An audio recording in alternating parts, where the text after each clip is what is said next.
Ecocide, an environmental Nakaba.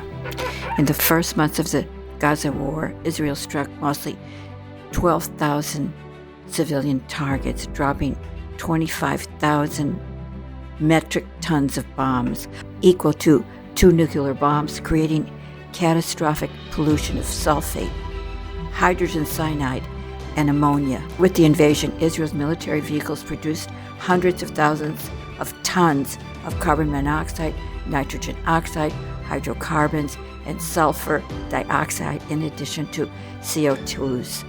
Their small firearms emitted tons of lead. The U.S.-made F-35 fighter jets used by Israeli Air Force to drop these bombs consumed about 2.3 gallons of fuel for every mile and around 1,340 gallons of fuel per hour. One F-35 tank of gas produces the equivalent of 28 metric tons of carbon dioxide. According to the Swiss Federal Office of Civilian Aviation, helicopters burn roughly 42 gallons of jet fuel per hour, emitting half a ton of CO2s. Human Rights Watch documented Israel violating international humanitarian law by dropping white phosphorus in Gaza.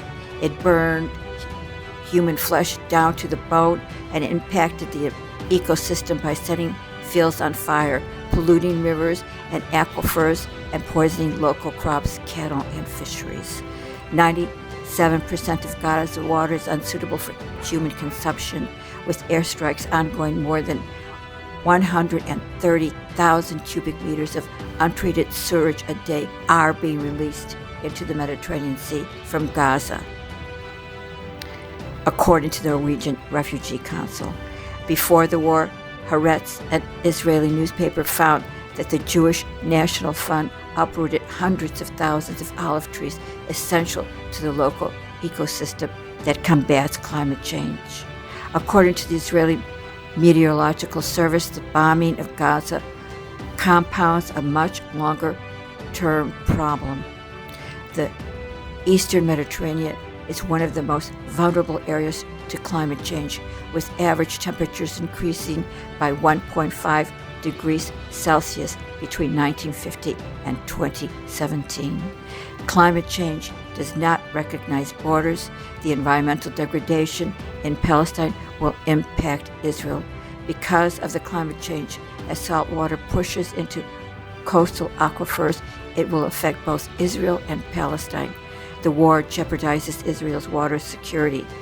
Ashkelon, one of Israel's desalination plants, shut down several times due to pollution from Gaza.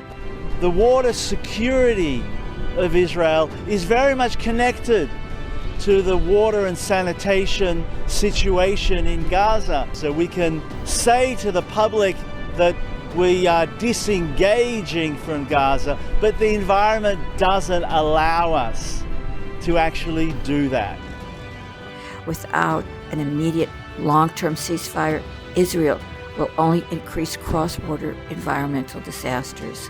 A ceasefire will stop ecocide and environmental Nakaba. We publicized the fact that Nakaba movement is organizing groups of families to settle the entire area of Gaza. And people registered, hundreds of families. The Arabs of Gaza will not stay in Gaza, period. Even if Israel can ethnically cleanse all of Palestinians from Gaza, it will take over a toxic, poisonous, dead land.